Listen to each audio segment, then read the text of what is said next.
নমস্কার। আজকে royal academy পক্ষ থেকে ৩৮তম শিক্ষা দিবস। আজকের ক্লাসে আমি বাস্তব ১৯৭১ সালের যে ঘটনা সেটা কিছু তথ্য তুলে ধরব। যারা আজকে নতুন প্রজন্ম উদ্ভাবনার সৃষ্টি করছে বাংলাদেশের মাটিতে, তাদের জানানোর জন্য। তাই ভিডিওটাকে স্কিপ করবেন না, সম্পূর্ণটা দেখতে থাকবেন। অনেক তথ্য আপনারা স্কিপ করলে বুঝতে পারবেন না। নমস্কার, নতুন পুরানা সব বন্ধুকে আমি জানাচ্ছি আজকের এপিসোডটা অত্যন্ত গুরুত্বপূর্ণ এবং ভাইটাল। বন্ধুরা, আমি আমার বাস্তব অভিজ্ঞতার মধ্য দিয়ে আজকে বর্ণনা করব ১৯৭১ সালে বাংলার মুক্তিযুদ্ধের কিছু তথ্য।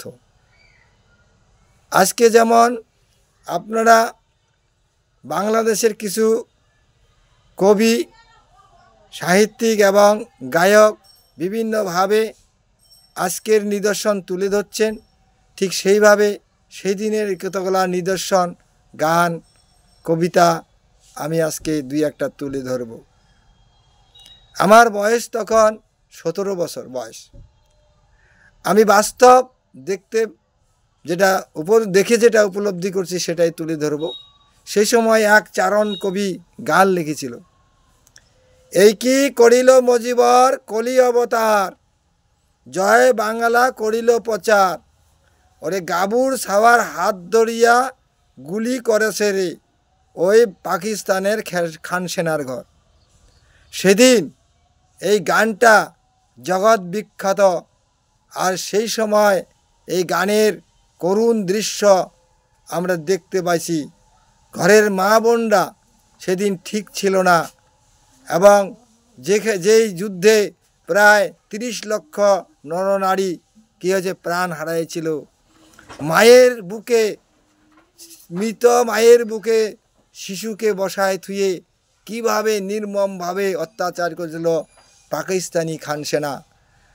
আর আজকের প্রজন্ম বাংলাদেশে যারা, তারা আজকে সেই পাকিস্তানের হাত ধরে উল্লাস আনন্দ ভোগ করছে, তার দালালি করছে ডক্টর ইউনূসের সেদিন কি জন্ম হয়নি?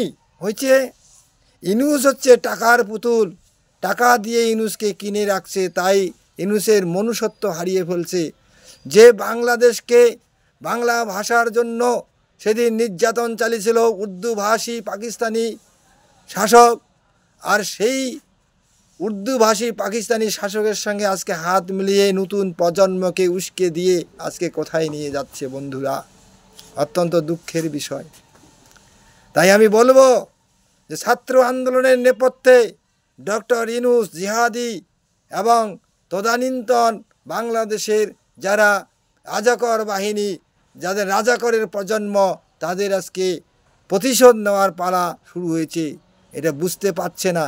তাই বঙ্গবন্ধু শেখ মুজিবুর রহমানের কন্যা শেখ হাসিনাকে তারা এইভাবে প্রতিদান দিচ্ছে। স্বাধীন বাংলা, কয়বার বাংলা স্বাধীন হবে? তার মানে পাকিস্তানের হাত থেকে বাংলাকে একবার ১৯৭১ সালে ১৬ই ডিসেম্বর স্বাধীনতা করেছিল বাঙালি সমাজ। সেদিন তার নেতৃত্ব দিয়েছিল শেখ মুজিবুর রহমান, ভাসানী, মৌলানা, আরও অনেক নেতৃবর্গ।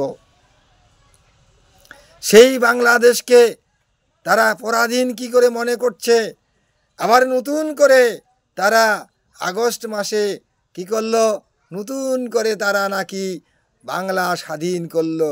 তার মানে কি পাকিস্তান, পূর্ব পাকিস্তানকে আবার পূর্ব বাংলা রাষ্ট্রকে আবার পাকিস্তানে পরিণত করলো। এইটাই ওদের কাছে স্বাধীনতা। বন্ধু, বুঝতে হবে। সেদিন আরও গান হয়েছিল। কি গান?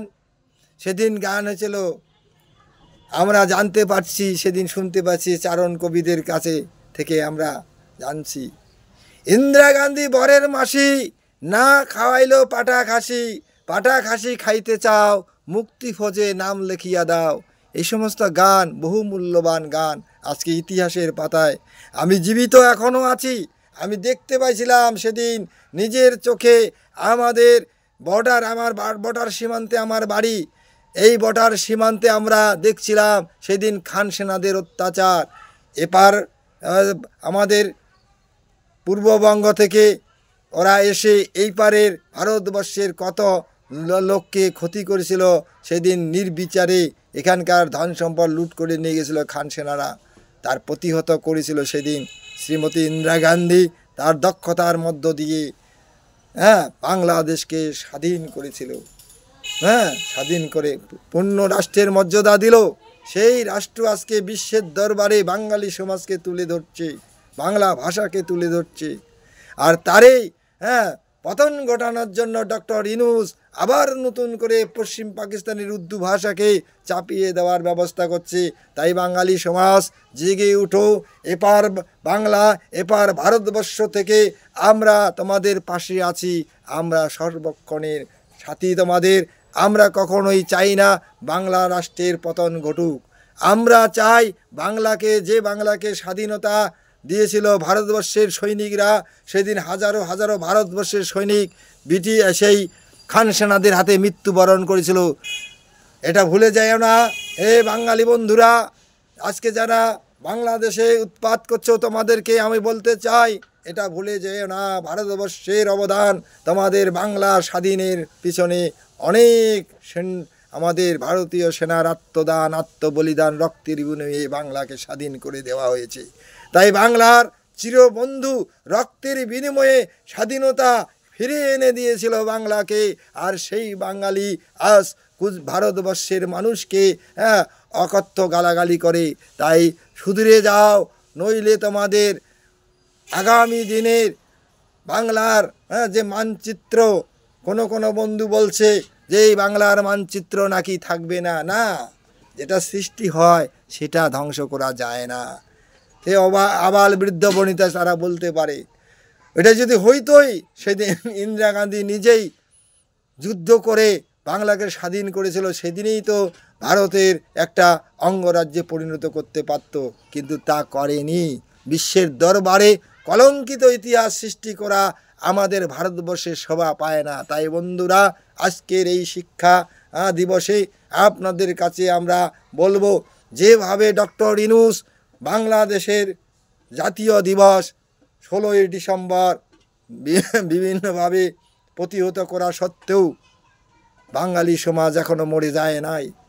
তাই বাঙালিকে আমরা অভিনন্দন জানাবো। আজকে আমি ভারতবর্ষের একজন সুদক্ষ শিক্ষক হিসাবে বাঙালি সমাজের আগামী দিনের ঐক্যকে বজায় রাখার জন্য এপার বাংলা ওপার বাংলা দুই বাংলার সমন্বয় কৃষ্টি সাধন আজও চলছে, আগামী দিনও থাকবে। ভারতবর্ষের একটা সৌহার্দ্যপূর্ণ প্রীতি এবং প্রতিবেশী দেশ হিসাবে আমরা চাই বাংলাদেশের ঐতিহ্য বজায় থাক। এই বলে আজকের এই শিক্ষা দিবসে সমাপ্তি ঘোষণা করছি। আগামী দিন আবার চলতে থাকবে। নমস্কার বন্ধুরা, ধন্যবাদ। সমস্ত জগতের মানুষকে আমরা চাই যাতে যুদ্ধ নয় শান্তি, যুদ্ধ নয় শান্তি, শান্তি আমরা ফিরে আনার জন্য বাংলাদেশের মানুষকে আমরা বলবো, আপনারা শান্তি শৃঙ্খলা বজায় রাখার চেষ্টা করবেন। ধন্যবাদ।